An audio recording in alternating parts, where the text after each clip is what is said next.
Hello everyone.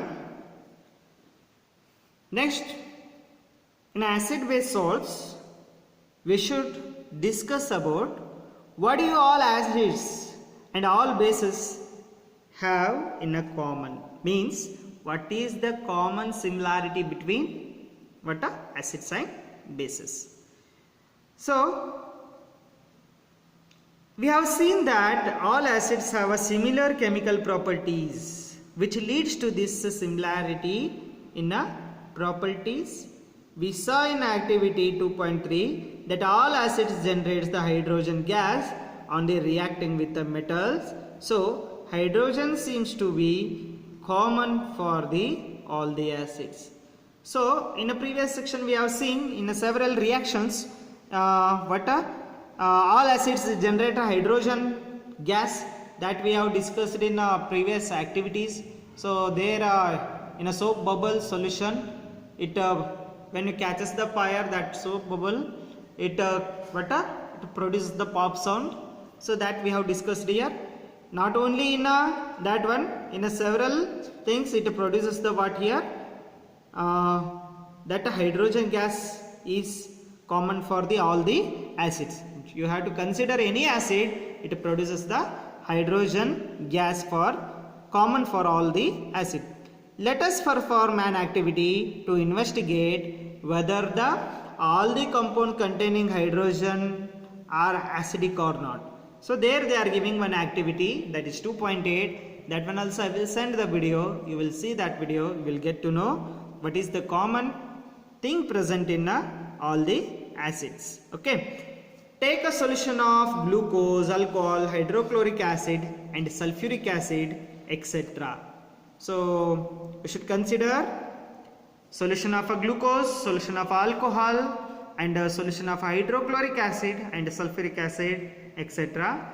Fix 2 nails of a cork and place the cork in the 100 ml beaker. See, here we have to consider 2 nails. Okay.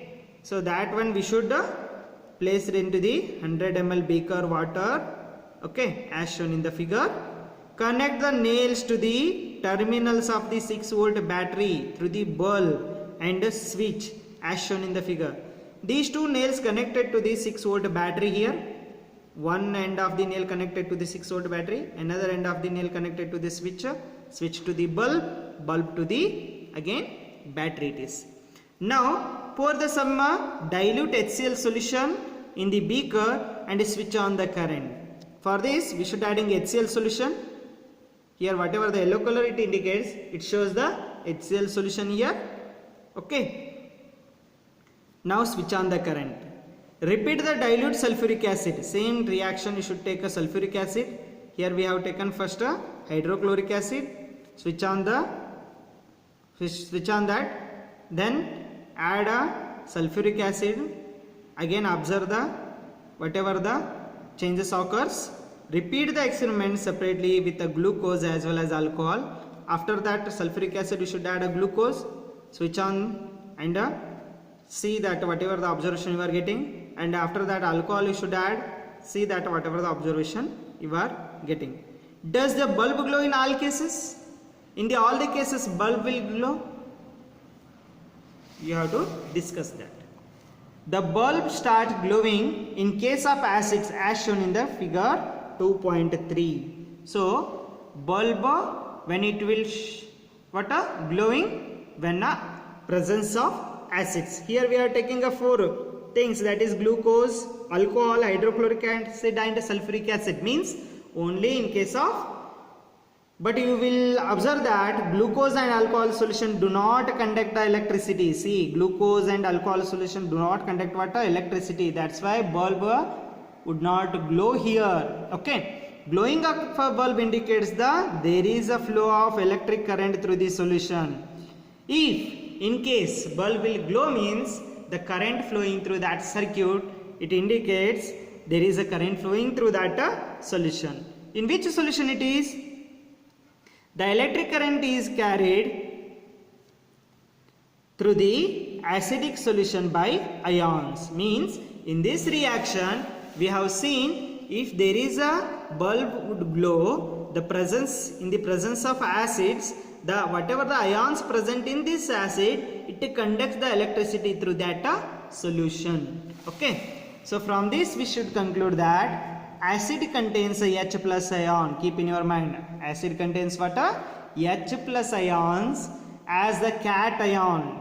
H plus ion means it is a cation, and a anion such as the Cl minus. If you consider NaCl, if you separate this one, Na plus and Cl minus, it shows the water cation.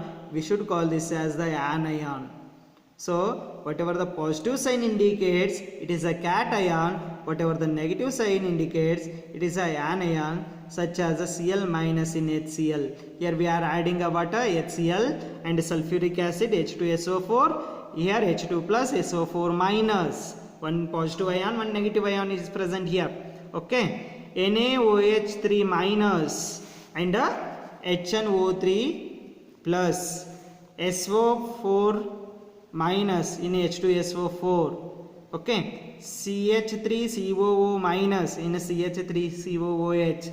Since the cation present in the acid is H plus ions. See, in acid the cation present, it is nothing but a H plus ion.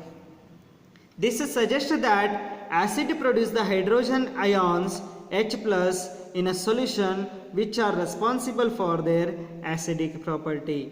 It means acid always shows the hydrogen, means acid always produce the hydrogen ions. So what? It is responsible for acidic property. So what? It produces the hydrogen gas in this reaction. Okay, repeat the same activity using alkalis such as sodium hydroxide, calcium hydroxide, etc. What can you conclude from this result of this activity? Same reaction you have to take place, same as 2.8 activity. You should take instead of hydrochloric acid, you should use the base, that is sodium hydroxide, calcium hydroxide, whatever you have to use. What observation you will get, you have to see. Okay. Next, what happen? An acid or base in a water solution. See, what happens to the acids and base in a water solution? What it will become? What reaction takes place there? Okay. Do acid produce the ions only in aqueous solution? I am asking question you people. Do acid produce ions in aqueous solution? Only in aqueous solution? Means aqueous means it contains more amount of the water and less amount of the acid. Aqueous solution it is. So in aqueous solution ions are produced. Let us test this. There they are giving one more activity. Here go through the activity 2.9. In that activity I will send that video also. You should see that video. Okay. Preparation of HCl gas they have given here. Okay. Here what they are given? Take about 1 gram of solid NaCl in a clean and dry test tube and set up as apparatus as shown in the figure.